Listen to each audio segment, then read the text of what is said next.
All righty, welcome again. Toby's going to read some stuff, then I'm going to say some stuff, then we're going to go home. Sounds like a plan. All right, I'm going to read some stuff out of Hosea chapter 1, and I'll read verses 6 through 10, and that's on page 751 if you're using the chair Bible in front of you. Hosea chapter 1, starting in verse 6.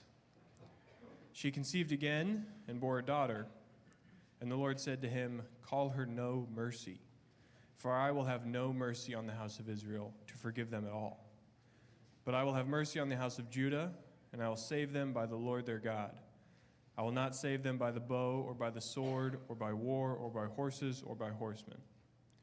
When she had weaned no mercy, she conceived and bore a son. And the Lord said, "Call his name not my people, for you are not my people, and I am not your God. Yet the number of the children of Israel shall be like the sand of the sea, which cannot be measured or numbered. And in the place where it was said to them, 'You are not my people,' it shall be said to them, children of the living God." Nice. Thank you. Appreciate that. All right. Well, just an introduction before we dive into that. This is Grace Life Bible Church. If you're visiting or tuning in online for the first time, welcome. We pursue God's grace because we pursue God and Jesus, but because we're intentional disciples who trust Jesus and continually fix our eyes on Jesus, we are sometimes at this point, I'll say, we're not weary achievers, we're grateful receivers. We're grateful receivers of His grace, which means we're also thriving. It's possible to thrive in the midst of a broken world, in the midst of broken dreams, and today we'll take another look at that. All right, but just what makes this church tick? We're driven by a big why. Our why is to make disciples. Okay, that's what we're doing. Jesus said, "Make disciples," so we seek to do that. And how do we, or what we're doing, our purposes are to know God and His Word, actually to know God through His Word, okay? And then also to experience His grace, extend that, to grow in healthy relationships, and then impact whoever God brings to our circumstance, our hearts, our mind, our doorstep, whatever, okay? So that's kind of how we roll. And then how, just a bunch of different hows, right? Different teams we have, different ministries, different things you guys lead, start, support. And so that's just a brief overview of what we do, okay? So having said that, let's get to the book of Hosea. The book of Hosea it's a story, it's a picture of God's relentless and faithful love for His unfaithful people. And it's pictured by a real-life marriage by a real guy named Hosea and his real unfaithful wife named Gomer. Probably don't know any women named Gomer. Just wonder why. Anyway, and so Hosea, last week we uncovered this. He is the wounded messenger who brings a message of consequences and yet healing. Covenant consequences, okay? This is what he's doing. And God showed up to him and said, "Hey, take a wife that's going to be unfaithful, and this is going to be my illustration to Israel, my people who are unfaithful to me." And at that point, I would imagine Hosea would be like, "How about I just read a memo at the city gate and call it good?" But you know, sometimes what we crave, I really want God to use me, and I want God to speak through me until we get this assignment or something, something painful. Then we're like, how about, okay. Anyway, that's where he's at. And so let's take a quick look at, this is an overview of the whole book of Hosea in 3 or 4 slides. Now, it moves from estrangement to reconciliation. And in the book of Exodus, they made a covenant portrayed by the marriage. "Now therefore, if you will indeed obey my voice, keep my covenant, you shall be my treasured possession among all peoples, for all the earth is mine, and you shall be to me a kingdom of priests and a holy nation." All the people answered and said, "All that the Lord has spoken, we will do." And Moses reported the words of the people to the Lord. So they're on board, they signed the covenant, they're married in the terms of the covenant with Yahweh. And then there's infidelity, spiritual infidelity, okay? Keeping the physical marriage consistent with the spiritual covenant that they have with God. And there's a verse in Hosea 7:11 that says, Ephraim, now we know Ephraim is another name for the whole northern nation, is like a dove, silly without sense, calling to Egypt and calling to Assyria. And again, this is not just, they took a vacation to Egypt to get some sunshine in the winter, and that's wrong. No, they're going to Egypt for their prosperity and their security and their meaning, okay? And that's, they're abandoning Yahweh, running to other lovers. And so then we have the verse here, we talked last week, when the Lord first spoke to Hosea, he said, go take yourself a wife of whoredom or harlotry, have children of whoredom or harlotry, for the land commits great whoredom or harlotry by forsaking the Lord. So he went. And he took Gomer, the daughter of Diblaim, and she conceived and bore him a son. And last week I kind of made a big deal about those three words. So he went. Wow, that's impressive, right? And then the book ends up here with reconciliation. Hosea 11, I will not execute my burning anger. I will not again destroy Ephraim. They shall go after the Lord. He will roar like a lion. When he roars, his children shall come trembling from the west. That is, they come back from Assyria, come back from Egypt, like doves from the land of Assyria. I will return to them. I will return them to their homes, declares the Lord. So it ends with hope, and that's kind of where we're at here. So it's a good book. I like it. All right. So how did we get to where we are in terms of brief history? The book of Joshua, they go from Egypt, they come up the book of Numbers, they wander, they get into the land, and there's one nation, and there's 12 tribes. I'm not saying one nation under God and all that, but that's later, okay? Anyway, there's one nation, they 12 tribes, and that's the book of Joshua. Judges kind of falls apart there. And then later on, I've pointed this out. Some of you will be seeing this for the first time, so I'll just kind of go through. The monarchy, the kings, you have Saul as the first king, then David and Solomon, and that's the united monarchy. When Solomon dies, they have a civil war, and they split into a northern group of 10 tribes and southern group of just 2 tribes, okay? Judah and Benjamin in the south. The first king of the north was Jeroboam. Their capital is a city called Samaria. The capital down in the south is Jerusalem.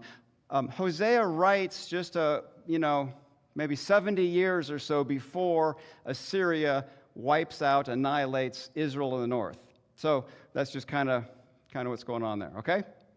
All right. So having said that, let's take a look at what's in a name. Names are fun. You have kids, it's kind of crazy. You get to name a person. If you have kids, it's your job. When my son and his wife had their first kid, I was just like, no family pressure to continue anything. Just he's your kid.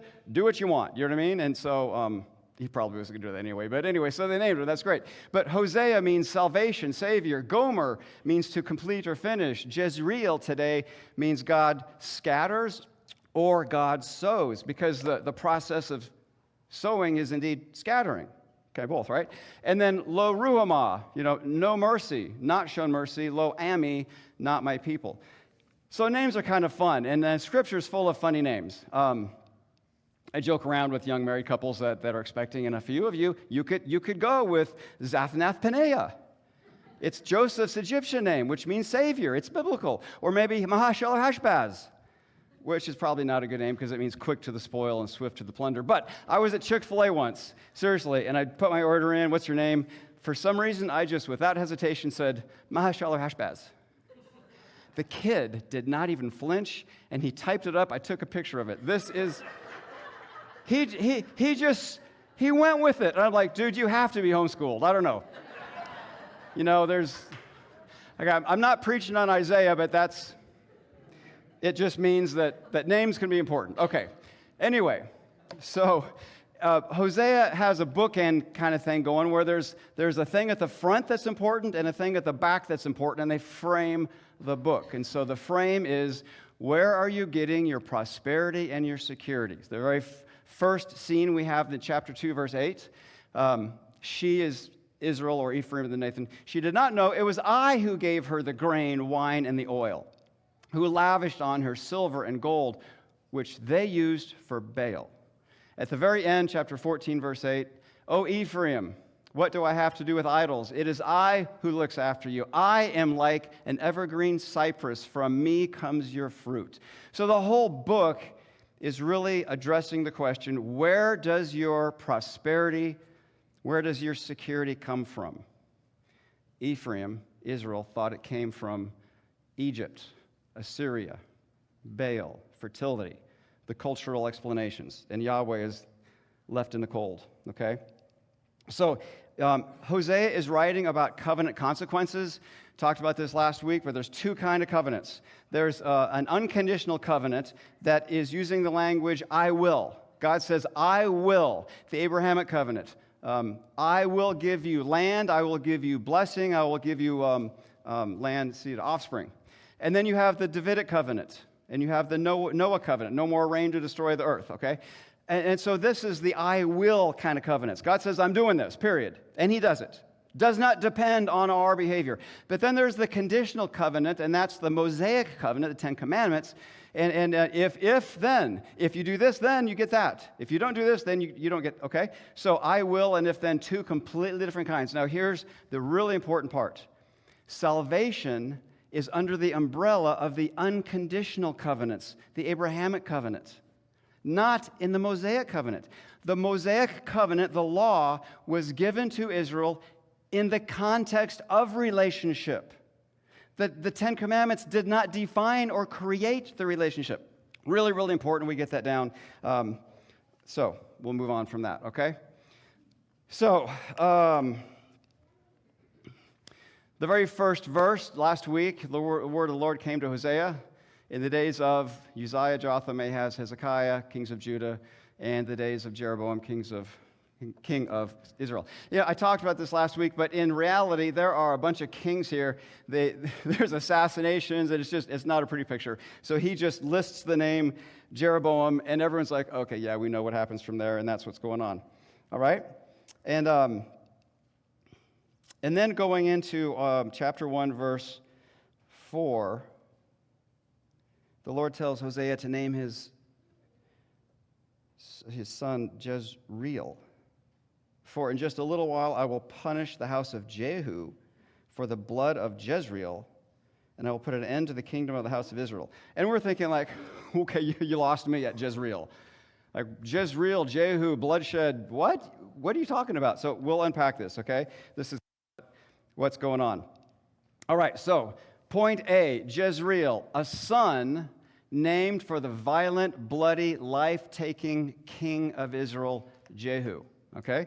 And so here's what Jezreel means. Jezreel means God scatters or God sows, but again, you sow by scattering, and God would scatter his people for their sins. And so naming your kid Jezreel, it points to Jehu's bloodshed, his violence, his idol worship, and his legacy of dark spiritual bondage. And that's his son's name. His name stands for violent bloodshed, taking the lives of innocent people. Wouldn't it be great if there was another son that would come that would give life instead of take life? That'd be cool. Anyway, who is Jehu? What does he do? Here's what's going on with that. Now, Hosea lists Jeroboam in his book, but then he says, in a little while I will punish the house of Jehu for the blood of Jezreel. I'll put an end to the kingdom of Israel. Jehu is upstream in the king list from Jeroboam. So he's where it all starts to go wrong. And so this is why God is like, I have an issue with Jehu, and he's going to be held accountable. And so when does God put an end to the kingdom of Israel? Okay, so that's what we're talking about. This is the house of Jehu. The whole line, they're going to be done, and they're all done. So again, a little history, but 722 BC, the northern nation is annihilated. That is, politically, they disappear. They do not have autonomy. There are still people running around buying bread and stuff, but they have no nation in the north, okay? They're subjugated by Assyria. They have to pay a tax to stay alive. And then And that's where this verse, in a little while, I'll punish the house of Jehu, put an end to the kingdom of Israel. That happened in 722 BC. So Hosea is writing again just before that. That's what's going on there. And remember, when Assyria comes in, they came down to Samaria, captured 27,290 people. That's in Sennacherib's records in Nineveh, king of Assyria. And he hauled these people away, scattered them all over the place. And then he took people from all over the other place and brought foreigners into Samaria, and these foreigners married and mixed with the Israelites and produced half-breeds, not Jews. They called them Samaritans, and this is the Samaritans we read about in the New Testament, the Good Samaritan story. This is his family history, okay? And so the Jews don't like them because they're like, you are the ones that are wrecking our whole nation. So there's a whole other story there, but that's what's going on with that. Okay, so... And then it goes on and says, Jezreel, in the valley of Jezreel. Jezreel means to plant or to sow. Well, what does the culture think of who's responsible for planting and growing? Remember? Baal. They think, well, Baal is the one who's in charge of fertility. He's the skinny guy with the thunderbolt and a stick of vegetation, right? I mean, from a distance, you look at stuff like that and you're like, guys, really? You're falling for this? Right? It's just like, but in the culture, remember, idols always make sense in the culture. Okay, doesn't excuse it, it's just what it is. This is the Jezreel Valley, okay? It's the only flat spot in all of Israel. That's the best. If you ever go to Israel and you see something like that, it looks like Iowa, but it's Jezreel, okay? And it's fertile farmland, and because it's flat, it just happens to be the site of any battle that ever was in Israel, almost, okay? Just because chariots can only work here. Chariots can't run in the hill country. And so back here, I'm just going to go back here. These red dotted lines it's the Via Maris, the way of the sea. It's a highway route traveling. And the only major way through, there's a big mountain range south of the Jezreel Valley. Mount Carmel is up here. And so Megiddo is a town right here that guards this pass. It's a pass through the mountains that leads you north towards Damascus, over to Babylon, Persia, Syria, whatever time you're in, down to Egypt. And so Megiddo is super important. The blue star here is where Elijah did the contest of Baal. Saul dies at Mount Gilboa here. And Jesus grows up in Nazareth looking over the Jezreel Valley. Interesting. Anything happen in Nazareth resulting in a son that brings life to death, the Jezreel Valley?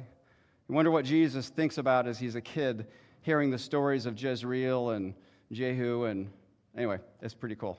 Okay, so that, and then this is Megiddo, okay, that town or that city that guards that pass to the Jezreel Valley. Now, if you look, you can kind of see it's like a volcano. It's kind of, it's mounded up. Hard to see that, but it's mounded up. Archaeologists dig down, that's what they do. They slowly dig down and dust things off. They have found 26 individual layers of building, destruction, 26 times. That tells you people want this place, okay? And this is how it works. They would build, they would get in a fight and burn, destroy, kill, and so the buildings, the roofs collapsed. They didn't have a bulldozer to scrape everything out and start on that same level. They would just push over the rest of the walls, fill it with dirt, and then that's the new flat surface for the next building. 112 years later, they would get destroyed, and they would shove those walls down, fill it with dirt, and keep it. So that's why it's called a tell, T-E-L-L. It's just a mound, and that's why these typical cities all over the ancient Near East are mounded, because they get destroyed, and they just keep building up and up, okay? That's not on the test. Probably should be, though. All right. Anyway, the Jezreel Valley, well, let me keep going here. This is a cross-section, and if you're there, this hole right here goes down, down, down, a lot of stairs, and then you go down this long hallway, underground, and the spring, the water is, see, here's the city wall. The city's up here. So the spring, your source of life is outside the city wall. And this is a big deal in warfare in the ancient Near East. It happened in Jerusalem. Hezekiah built a water tunnel, which I've walked through in Jerusalem to access water from underground. You're going under the city wall because the enemy comes and they capture the spring and you're dead in a couple months. But anyway, that's what's going on here. Pretty cool. And so this is the other neat thing about Megiddo. This is where Armageddon happens. Here's how you get from Megiddo to Armageddon. Okay, in Hebrew, Har is for mount or mountain. So Mount Megiddo is Har Megiddo. But you go to Greek, and in Greek, you can't start, there's no H to start it. You don't start any word with an H, and you don't end anything with a vowel. You have to throw an N on there. And so you drop the H, you add the N, and you go from Har Megiddo literally to Armageddon. That's where Armageddon comes from, and this is the battle of the great battle, Revelation 16. I think it's Revelation 16, but that's what we're talking about. The side note here is that Jezreel is always associated with battles. There's just been battles, death, destruction. I've got a book in my office. It's just about the battles at Jezreel. 35 battles that he articulates that have happened, and there's more to come in the future. Egypt, Saul, Napoleon, General Allenby, 1918, Israel, 1948, 1963, 67. So a lot of battles, okay? All right, moving on. Now the bloodshed, the blood of Jezreel and Jehu. This is someone, if they ask me who's Jehu, the best way to describe him is he is the Jason Bourne of the Old Testament. He is just killing everybody. And he's really, really good at it, all right? Seriously, it's nuts. I can't believe there's not a movie. I don't know what the deal is with that, but if it's coming out, it's rated R, for sure. Violence. Anyway, so there's King Ahab, who's up the tree of the kings of Israel, and here's what 1 King says. Ahab did more evil in the eyes of the Lord than anybody before him. He marries Jezebel the witch. And I'm not using that in a derogatory sense. She's literally a witch. 2 Kings 9. The idolatry and witchcraft of your mother Jezebel. So she was in tune with Satan, the demonic realm, and Baal, and she urges King of Israel to formally adopt Baal worship. God's nation on earth, the King of Israel, is embracing Baal worship as an official state religion, sacrificing humans to this god of death. And God is patient for a while, but eventually he's like, I'm done. I'm done with Ahab. I'm done with any possible descendant of Ahab. I don't want any of them around to claim the throne. So Jehu, go eradicate the earth from anybody related to Ahab. So that's what he does. And I love how Ahab dies. That sounds really, really morbid. It's very interesting to see how Ahab dies. That's better. Anyway, in where'd it go? Chronicles, 1 Kings 22. It says, a certain man drew an arrow at random, and it flew, and it hit Ahab between the joints of the armor. So you're like, I think God's involved. Some guy's just like, oh, pew! And it's just a perfect shot. Anyway, that's interesting. Okay, so, and then the Lord tasks a team to eradicate descendants of Ahab. The Lord said to Elijah, go return on your way to the wilderness of Damascus. When you arrive, you're going to anoint Hazael to be king over Syria. Okay? Jehu, son of Nimshi, you shall anoint to be king over Israel, so he's going to be king. And Elisha, you shall anoint prophet. So Elijah is going to anoint Elisha. You remember that because it's alphabetical. The J comes before the S, all right? And here's the point. Anyone who escapes the sword of Hazael shall Jehu kill, and if someone escapes the sword of Jehu, Elisha is going to kill. So God is like this team of assassins, and if you drop the ball, then you drop the ball, you're going to get him, okay? So it's just, he's pretty serious. We got to get rid of Ahab and all these people. So that's what's going on with that. Here's the verse. 2 Kings 9. Jehu, you shall strike down the house of Ahab, your master, so that I may avenge Jezebel, the blood of my servants and prophets, because she killed the prophets, and the blood of all the servants of the Lord. For the whole house of Ahab shall perish. I will cut off from Ahab every male, bond or free in Israel. I will make the house of Ahab like the house of Jeroboam.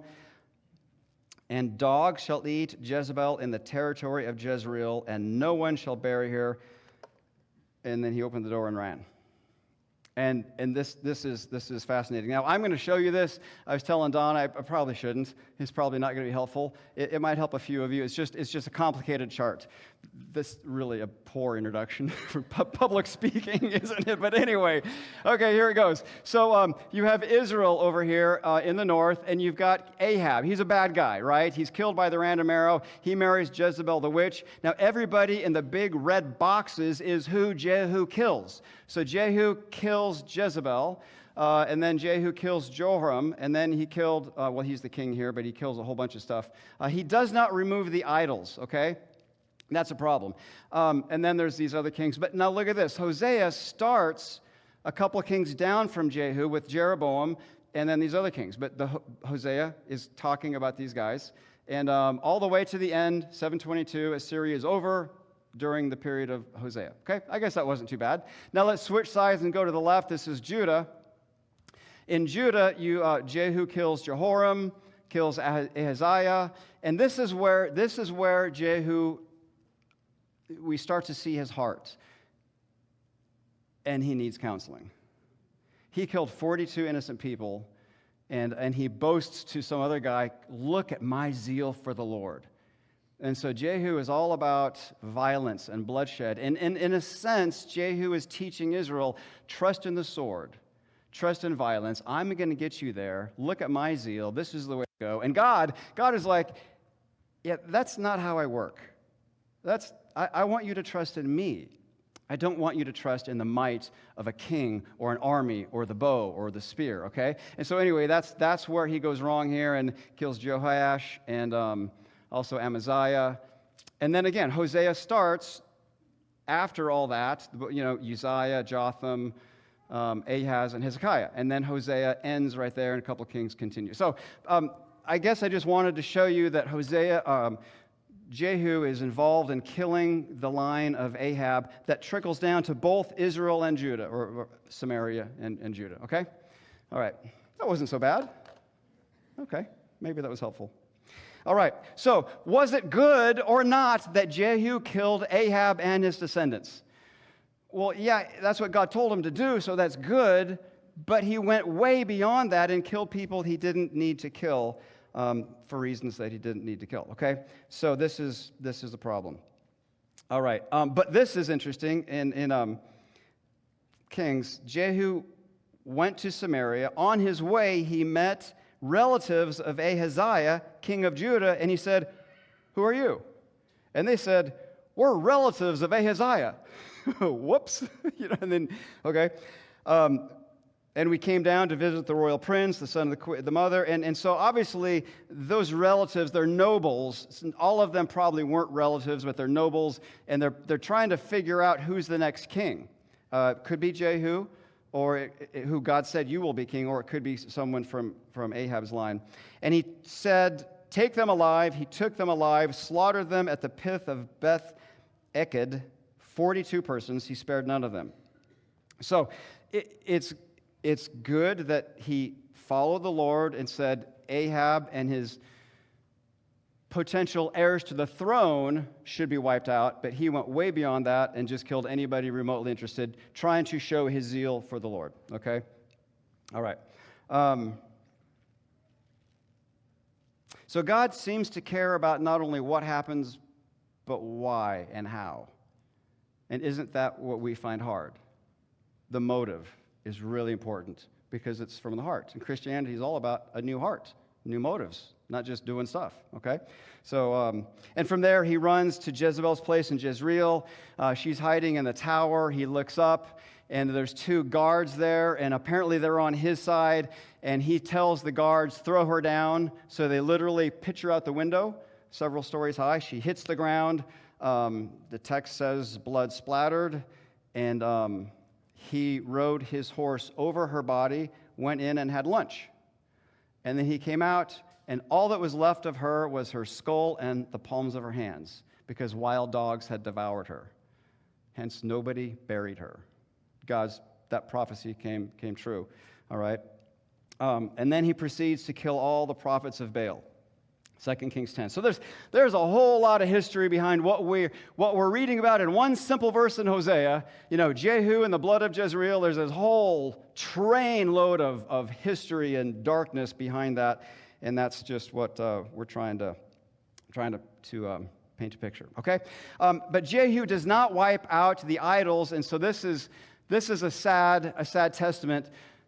He doesn't fully follow the Lord, and so he falls into a tribute relationship with the king of Assyria. And the obelisk, the little tower of Shalmaneser, there's these panels on it, and on one of the panels, it shows Jehu, king of Israel, bowing down, prostrate, dependent on for life before the king of Assyria. And, maybe I missed it when I read, the Pentateuch, but I don't remember God saying anything about his kings bowing down to foreign nations so they don't die. I thought that Israel is supposed to be the ones winning, and okay, isn't that interesting how sin brings you pretty low? Yeah. So because of his violence, his permissive stand on idolatry, Jehu the king has been now reduced to that. Okay. So, name your son after the bloody, violent, life-taking king Jehu. And man, so Jezreel is synonymous with death. It'd be great if there was another son that would come whose story wasn't death, but was life. That'd be great. All right? B, no mercy. You're going to have a kid. Call her no mercy, because I will not have mercy on the house of Israel. No mercy means no divine presence. God is releasing them, okay? And it means no compassion, no longer show them compassion, no protection, you're vulnerable. And so it's an outrageous name for a daughter. You see somebody, what their name is, and if they said something like, unloved, be like, okay, does she have a middle name? Let's go with that. Anyway, so God's punishment to Israel, I keep saying Israel, but Ephraim, the northern nations, were to, get this, his punishment was to give them what they wanted. That should terrify you and terrify me. Because we want things. I want this. And I think God should want me to want that. And sometimes God is like, no, that's not at all what I want. That's where your culture's at. And we're like, but I want. And sometimes God is like God to Samuel. Samuel, they've rejected you. They don't want you. They want me. Going to back up here. Give them King Saul. Not my man, not my time, but that's what they want. Go ahead. And that judgment can be getting what we want. That works in an individual. It also works as a nation. Nations in the past have been judged by getting what the nation wants. I'll let you run with that, all right? So God's relentless love, get this too, this is pretty thick. His relentless love for people who abandon him, he still pursues them. But sometimes relentless love means that God creates space or distance so the beloved can come to grips with the love with which they are loved. And they can only see that in the absence of that love. Prodigal son. What am I doing here? The aha moment, okay? So here's the bumper sticker. We'll be selling these for $19.95 on your way out, right? It is, the desert teaches by taking away. Think of that. The desert teaches by taking away. God removes his presence. It's a desert, and there's a lesson there that the lovers you're pursuing are not capable. They don't give you anything. All that you have that's good came from me in the first place. You wrongly assigned it to all these other gods who are inferior to me, and now you've got your king bowing down to them. What is going on? This is God's heart breaking over his people, and so he tells Hosea, marry a woman who's going to be just like Israel, and then I want them to see that. Okay? All right. But verse 7, I will have mercy on the house of Judah. I will save them by the Lord their God. I will not save them by bow or sword or war or horse or horseman. And so his point is, like I said, Jehu is teaching the trust in violence, the military sword, and he's like, that's not how I work. And so it's interesting that he says in verse 7, I will have mercy on Judah, but in verse 6, I will not have mercy on Israel. In Israel, there were 0 good kings. If you read through Kings, it's not a one. In Judah, there's a handful of good kings. Hezekiah is one of those good kings. So 722, Assyria comes and wipes out the northern nation. A couple years later, in 701, Assyria is attacking Jerusalem, the south. They surround it. They're done. They're toast. Anybody that Assyria surrounds, they win. They never lose. I won't go into the details, but they just don't lose. Except they didn't win here. Hezekiah, Sennacherib boasts that I had Hezekiah surrounded like a bird in a cage, his writing in his Assyrian journal. And then Hezekiah prayed. And if you're reading through Kings, you're like reading through, blah, blah, blah, blah, blah. Hezekiah prayed. You're like, whoa, wait, what? A king prayed? That's new, right? Sadly, that's new. And so he prayed, and God said, yeah, I'm going to do something here. Let's go on here to verse 8. Oh, boy, I'm getting ahead of myself, but no, I'm not. I will not save them by bow or by sword. And so what happened? A supernatural thing. In 701 BC, Syria surrounded Jerusalem. Hezekiah prayed. And in one night, 185,000 Assyrian soldiers died. How's that happen? It's supernatural. And the hows don't really matter, but there's Herodotus, a Greek historian, says it was a plague of mice. And he says the mice came in and ate all their gear, and so they had a battle the next day and then lost. But that's not what Scripture says. Scripture says they just died. And so maybe it's the bubonic plague, you know what I mean? Whatever, it doesn't really matter. God can herd mice, and mice can do what God wants. He can do with whales. It's just ironic. He just lets us pick our own path. I think that's funny. Whales don't rebel. Mice don't rebel. We rebel. Okay. Anyway, that's what happens. Hezekiah prays, and they are delivered. But it is interesting in history, that's one of the only times, maybe the only time, that Assyria doesn't get the city. All right, moving on here. Lo Ami, not my people. And again, this is God suspending the covenant. God doesn't reject them. He's going to still fulfill his covenant. But here's the deal. The old covenant consequences Hosea is talking about are death, disaster, loss of nationhood. I mean, pretty severe. Now, we're in the new covenant. So you might be thinking, well, what are the consequences if I go crazy and rebel? You're secure, but you lose your joy, lose rewards, lose fellowship. Okay? And so it's a whole different deal. So don't be thinking old covenant like, I drove 25 into 20. God hates me, and he's gone forever from my life. No, it's just different. So again, the heart is where we are in the new covenant. But there's hope of restoration. Look at verse 10. The number of children of Israel shall be, in the future, like sand. That means a lot. Okay, you can't count sand. It was said, you're not my people. It shall be said, you're children of the living God. Okay, and so here's hope of restoration. All right, there's reversals here. You shall be children. You shall be united, not divided. You shall have a future peace in Jezreel, the place of war and battle. So this is where he's going. And then he moves on from there, and you can kind of see the parallel. You were not my people, but you shall be my people. Okay? And you were not shown mercy, and you will in the future have received mercy. And so he is reversing these things. And so, I'm studying this and trying to figure out if there's any kind of a parallel, any kind of figure like a son, not named for the violent, bloody, life-taking king of Israel, but it'd be really cool if there was a son that was a life-giving son that sacrificed his own blood for not the innocent, but for the guilty. Have I been super obvious?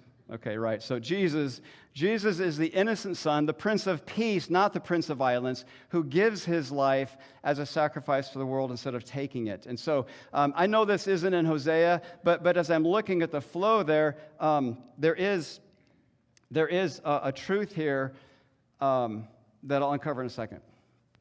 I showed you this last week, and I just love it that Jesus is a God who has experienced intense pain, betrayal, everything at an intense level that we will not know.